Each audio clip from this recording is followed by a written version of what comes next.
Dankie vir daai voorreg, dankie dat ons kan beleef dat mense ons liefhet. Ek kom vra Here dat U ons daarom sal help, dat hierdie wonderlike gawe, voorreg, wat U vir ons gee, dat ons dit aan die wêreld sal gee, en dat ons so sal lief hê. Dankie Here. Amen. Amen. Baie dankie my vrou. Nou kan jy die Bybel oopmaak by 1 Konings 19.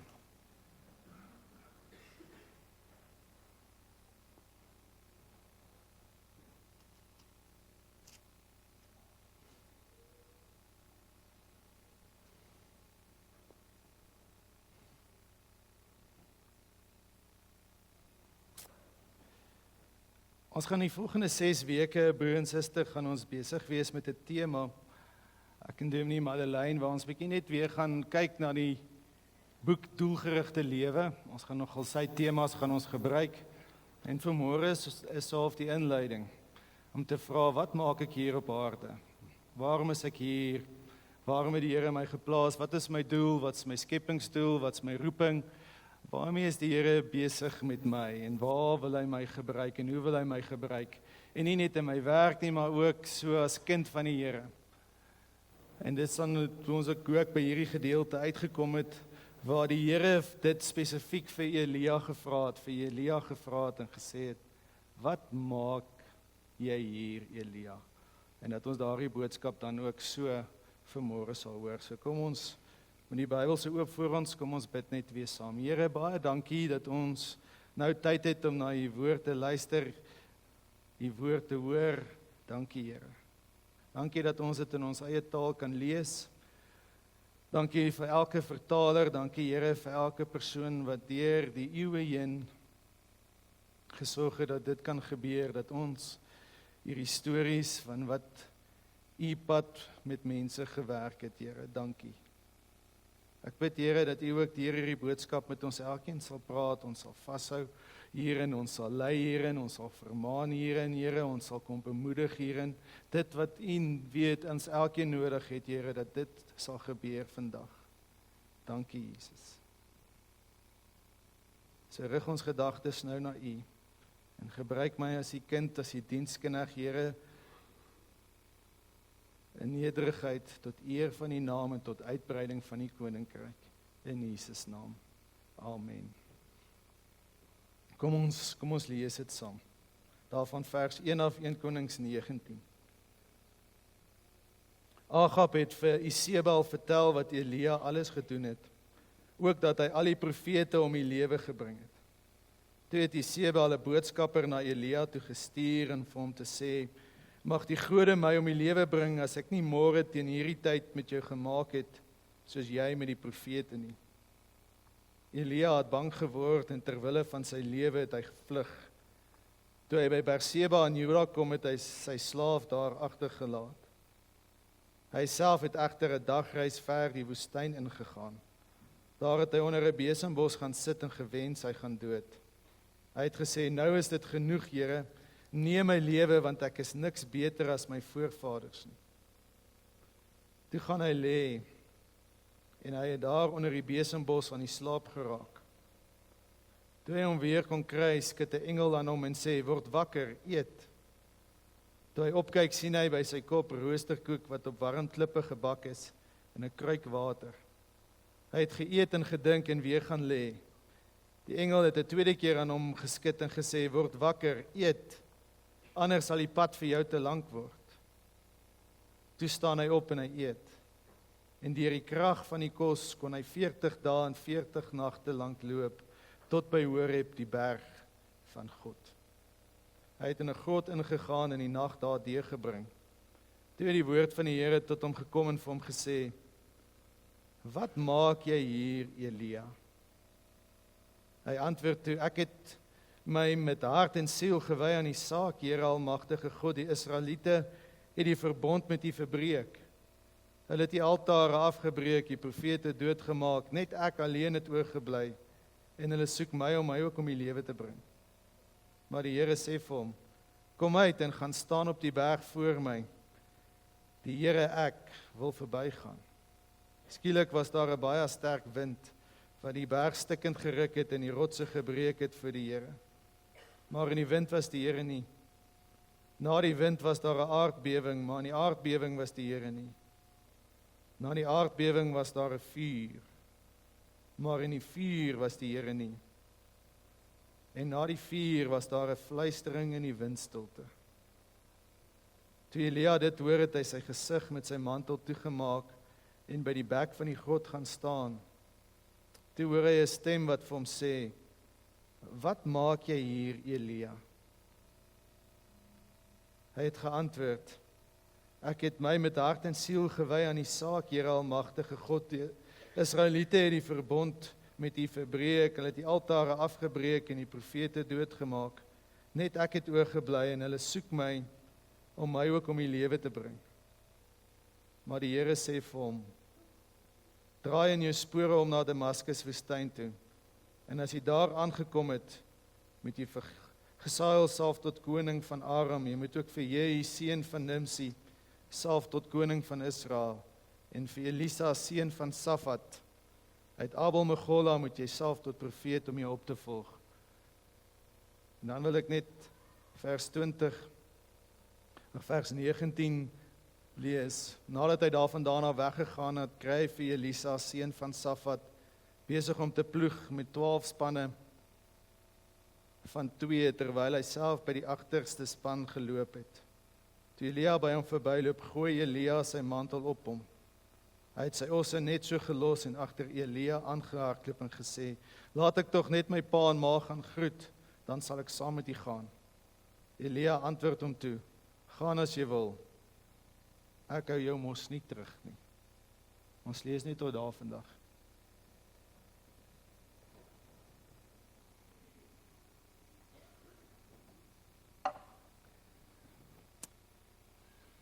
Prinses Tretiel, die vraag, ek glo jy het, ek vra dit, is eintlik so 'n retoriese vraag, maar het jy ooit vir die Here al gevra, wat maak ek hier? Wat maak ek hier in Bethlehem?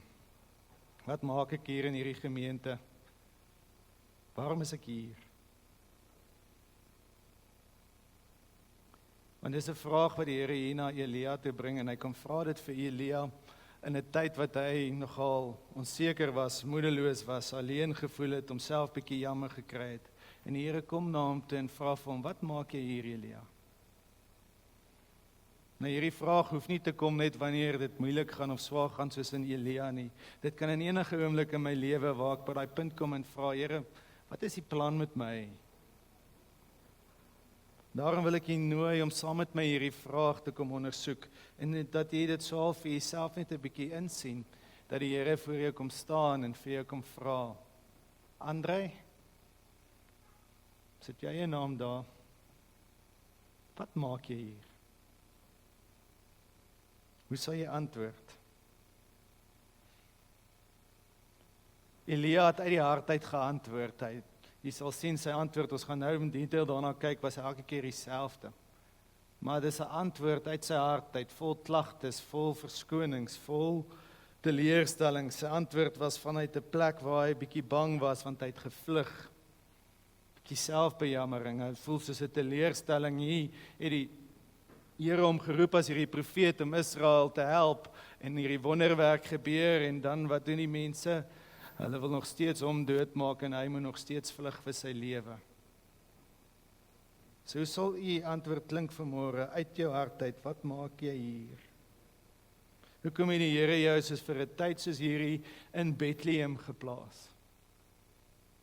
Dis wat Mordegai vir Ester gesê het, toe sy as Jood koning geword het van die Assiriërs ryk destyds, en al die Jode op 'n stadium doodgemaak sou word, want dit was die orde wat uitgebring was, wat moet gebeur. En Mordegai het vir Ester gesê, miskien was dit vir 'n tyd soos hierdie, dat jy koningin geword het, sodat jy kan intree. Miskien, waarom vir 'n tyd soos hierdie is ons in Bethlehem, ek en u? Waarom ons in die gesin waar ons is, die vriende wat ek het, die omstandighede waarin ek myself bevind, waarom is ek hier? Waarom is ek hier met my persoonlikheid, met my temperament, met my verlede, met my liefdes, met my talente, met my posisie, met enigiets? Waarom is ek hier?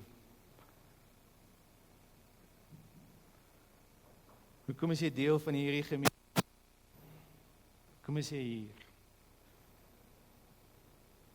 Die Here se vraag aan Elia kom 2 keer. Vers 9 het hy hom dit gevra en hy het hom in vers 13 gevra, wat maak jy hier? Op die berg vra hy vir hom in die grot, wat maak jy hier? En broer en suster, ek gaan nie al hierdie vrae probeer beantwoord nie, en dit is eintlik 'n hele reis waarop ons gaan, want die volgende 5 weke gaan ons by van die dinge stil staan wat uit die doelgerigte lewe gesê het, wat juis ons doel is as kinders van die Here. So maak nie saak wat is my persoonlike roeping nie, maar daar's 'n algemene roeping wat ek as kind van God het. En dit is om hom te aanbid, om deel te wees van gemeenskap van gelowiges, om te wil wees soos wat Jesus is, soos Christus te word, om te dien en om die evangelie uit te dra. Maar vanmôre spesifiek, eerlik opreg hier na binne. Wat maak ek hier? Kom daar 'n punt in 'n mens se lewe wanneer jy vir die Here sê, nou is ek klaar. Nou is die roeping wat U vir my het, is klaar. Ek het nou genoeg gehad. God kan my nie meer in sy koninkryk of sy kerk gebruik nie. Is daar 'n punt wat 'n mens kan kom waar jy oorbodig voel of nie voel dat jy deur gebruik kan word? Die amper soos wat Elia hier onder die besembos was en vir die gesê het, en om dit, daai emosie wat Elia gehad het, kan ek nie vir u beskryf vanmôre nie. 'n emosie van uitbranding, 'n emosie van plat op die grond wees, wat hy vir die Here kom sê, nou is dit genoeg Here, ek het nou genoeg gehad van hierdie roeping wat U vir my op my lewe geplaas het. Neem liewer my lewe, ek is niks beters as my voorvaders nie, ek sien nie meer kans om te doen en te leef soos wat U my vra nie. En dis waar Elia gekom het. Wanneer bereik mense 'n punt van genoeg, Here? Sê Here, ek het my deel gedoen. Vers 10 en vers 14 sê hy, ek het my hart en siel gewy aan die saak. Die Israeliete het die verbond met U verbreek, hulle het altare afgebreek, profete doodgemaak, net ek alleen het oorgebly. Waarmee is God besig hier met Elia? En sommer nou al, broer en suster, wil ek hê ons moet hoor dat wanneer ek die vraag vra, wanneer die Here en Elia die vraag vra hy dit nie net vir Elia nie, daar's 'n groter prentjie, daar's 'n groter perspektief. Want dis nogal mooi in die doelgerigte lewe boek, waarin reg in die begin in die eerste hoofstuk skryf hy en sê, dis belangrik om te weet dat jy moet weet die lewe gaan nie oor jou nie. Hierdie doel waarna jy soek, wat die Here vir jou het, gaan nie oor jou nie. Het gaan oor hom.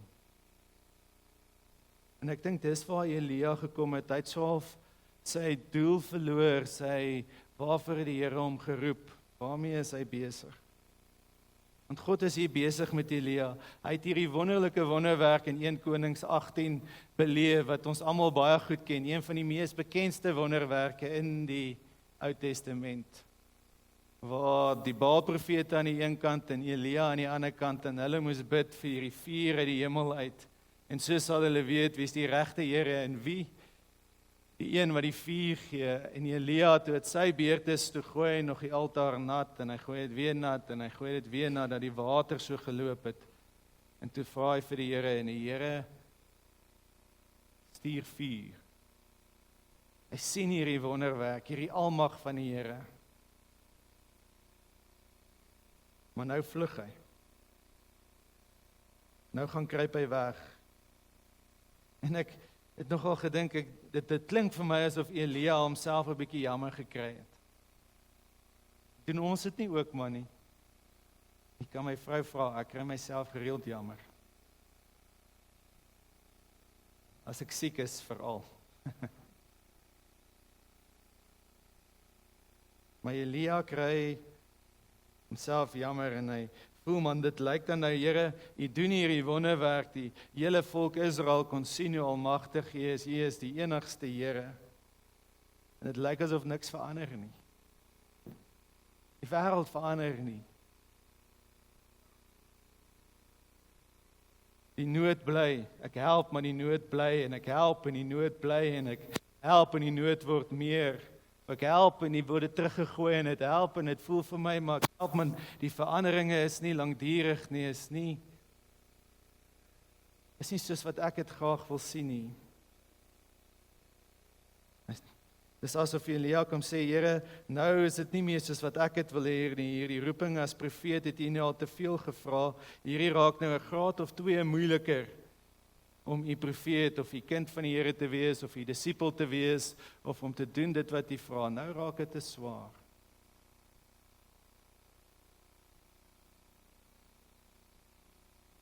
Wat maak jy hier? Waarom is jy hier? Waarom vlug jy, Elia? Waarheen is jy op pad? En hy het na die berg Horeb toe gegaan, die berg Sinaï, daar waar die Here die 10 gebooie gegee het, daar waar die Here aan Moses verskyn het, daar waar God teenwoordig was. Dis waar Elia heen na gevlug het. En hy wil sy vlug kom regverdig in sy antwoorde wanneer die Here vir hom vra. En is net my so interessant, die Here vra my 'n eenvoudige vraag, maar hy gaan dadelik op verdediging. Hy wil dit dadelik regverdig, en ek wil hê, nou baie kortlik, gaan ons net vinnig na hierdie antwoord van hom kyk. Want Elia het gedink, hy is die enigste een wat oor is. Elia was oorweldig deur sy omstandighede. Elia het gevoel, die nood en die moeilikheid, dit wat U van my vra, dit wat ek wil hê ek moet verander of aan werk, dis te veel vir my. Ek kan nie dit nie in hierdie land en sy mense doen nie, sê Elia, want hulle wil nie hoor nie. En dit het gemaak dat Elia bietjie sy doel en sy roeping verloor het. En die Here vra vir hom, wat maak jy hier? Waarom is jy in my diens? Vir wie werk jy? Vir wie gaan dit nou eintlik oor, Elia? En dit is so die gevaar, broer en suster, in my en u se lewe as kind van die Here, kan ons dit so maak oor my. Ek kan dit so maak oor myself. Selfs Jesus, toe hy in waar gekom het in Markus 10, kom sê hy daar 44, 45, kom sê hy, ek het aarde toe gekom om te kom dien en nie om gedien te word nie. En so roep die Here ons ook. Elia antwoord, Elia doen, eerstens wil hy vir die Here sê, maar onthou nou, kyk hoe goed was ek al in die verlede vir U, Here. Ek het al hierdie mooi goed gedoen, ek het my hart en my siel, het ek hier gewy aan hierdie saak. Ek het probeer en dit het misluk. En so kan ons met ons eie lewens dit ook doen, as ons voel ons raak betrokke en ons doen dinge wat die Here doen. En hier praat ek nie, broer en suster, net van werk in die kerk nie. Ek praat van om 'n verskil te maak in die wêreld, wat mens baie keer voel, maar ek het dit nou gedoen. Ek het dit toegewyd gedien, dit werk nie. En hy gee op, en hy versterk sy argument, en hy sê, ek kan mos nie alles alleen doen, die Here. Ek kan dit nie net op my eie hanteer nie, ek kan nie hierdie geveg net op my eie doen nie. Kyk hier, so al wie oor is ek, dit is sy volgende rede, hoekom hy wil ophou, en nie aangaan nie.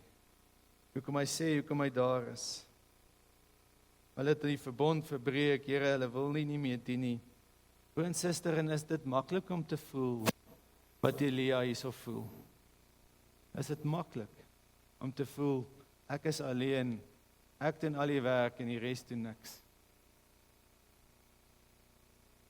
Het al so gevoel by die huis skoonmaak en skottelgoed was? Nou eenvoudig, né? Het al so gevoel by jou werk, tussen jou werkskollegas, dalk op die sportveld. Ek kan onthou, toe ek onder 11 rugby gespeel het, en is die vreemdste dinge wat 'n mens onthou. Ons het teen Steelpoort gespeel, ek was in Burgersfort. En hulle het so een groot flank gehad, ver groter, sterker as die res van ons. So baie van ons het hom nie getackle nie. Het hom self misgetackle as prins. En toe is daar een ouetjie, sy naam is Fransie Winterbach. Hy boer aan die omgewing nog steeds. En toe hy die ou nou weer moet tackle, toe draai hy so om na met en sê, ek kan nie die enigste een wees wat hom tackle nie. Ons sê net mooi tackle. En ek maak dit nou komies, broer en suster, maar partykeer voel dit so. En nou is 'n werk. Partykeer voel dit so in die kerk. Baie keer voel dit so as ek 'n verskil wil maak aan mense wat behoefte het. Here, kan daar nie ander wees wat ook help nie. Ek kan nie vir julle sê hoeveel mense het ek in my 19 jaar van dominee wees wat al na my toe gekom het en gesê, dominee, ek blaas nou die aftog, ek kan nie meer nie. So die vraag aan my en u vanoggend is, wat maak ek hier? Wat maak ek in die gemeente? Wat maak ek hier in Bethlehem Oos gemeente? Wat maak ek hier? Elia het gevoel hy het sy deel gedoen, hy het perspektief verloor oor sy doel en sy roeping. En hoe help die Here hom? Dis wat ek graag wil hê ook hê u moet hoor. Maar dit is nogal belangrik om te onthou hoe die Here opdaag in hy se lewe met jou werk. Die Here doen twee dinge. En albei kere is dit 'n manier om vir hom te sê hy is nie alleen nie. Die eerste ene is die Here wou vir hom perspektief gee dat hy nie alleen is nie. Toe die Here vir hom hierdie vraag gevra het, was dit hy aan hom verskyn daar by die rots. En dit was 3, dit was die sterk wind, dit was die vuur, dit was die aardbewing, maar daarin was die Here nie. Waarin was die Here? Die Here was binne in die fluistering van die windstilte. Wat wou die Here vir Elia sê? Ek was nog heeltyd by jou. Ek was nie net daar toe die vuur uit die hemel gekom het nie, ek was heeltyd by jou. Voel die briesie, ek is hier. Ek is by jou en ek sal by jou wees. Daar's een ding wat nodig is, sê Jesus vir Martha. En dis om by Jesus se voete te sit, sodat ons weet hy is hier, hy is by ons, hy is met ons. En dan die tweede ene, voordat ek by die tweede een kom. Nou, hy het nou hierdie belewenis gehad, die Here het aan hom verskyn in hierdie windstilte. Het dit Elia verander? Het Elia verander nadat hy hierdie ontmoeting met die Here gehad het? Nee. En dit was vir my, toe ek het besef, toe is dit vir my, ek wil nou vir u sê, die Here kom wys, hy is daar, en die Here het dit vir Elia gewys, en toe help dit nie. Want toe die vra die Here vir hom weer, wat maak jy hier? En Elia se antwoord verander nie, hy presies dieselfde. Asof hy nie gehoor het wat die Here sê nie, en toe dog die Here, maar ten tweede, kom ek help jou, en hy gee het vir 'n bietjie later. Nou 'n versie wat ons nie gelees het nie, is vers 18. Dit herinner die Here om dat daar is 7000 ander wat nie die Baal-profete aanbid het nie. Jy is nie alleen nie. Jy dink jy's alleen, maar jy is nie alleen nie. En dit gebeur ook, broer en suster, in ons eie lewens, wanneer ons worstel met ons doel, ons worstel met waar ons is in ons roeping. Dan voel ons baie keer, ons is die enigstens wat hiermee worstel. En dit kan ek reg deur die breë spektrum sit, as dit kom by verslawing, of 'n familielid wat verslaaf is, of 'n kind wat verslaaf is, dit gaan rondom depressie, dit gaan rondom geestesgesondheid, dit gaan rondom enigiets in my lewe, waarby ek baie keer in moeilikheid is, en swaar gaan, en dinge werk nie uit nie, dalk in my besigheid daar, en dan dink ek is alleen. En nou wil die Here vir Elia kom sê, Elia, jy dink jy is alleen, ek is by jou, maar dis nie al nie, daar's 7000 ander wat bereid is om saam met jou te werk, en nie net daai 7000 nie, kom ek help jou nou om nog mense te gaan aanstel wat jou gaan help. En op jou en sal wat by hom gaan oorneem. God wil vir my en u ook hierdie perspektief gee. Het jy perspektief verloor hoekom die Here jou geroep het? Hy vra vir my en u, hy vra dit vir ons vandag. 9 Februarie 2025 in Bethlehem in Suid-Afrika. Wat maak jy hier? Kom ons maak onsself oop om die volgende 5 weke dit te ontdek. En mag die Here ons elkeen kom beantwoord. Amen. Kom ons bid saam.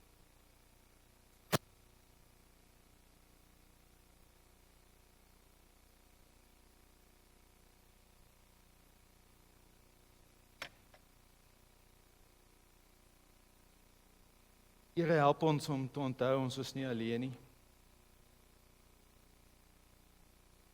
Here, help ons om te onthou dat daar mense rondom ons is wat wil help dra, wat wil ondersteun.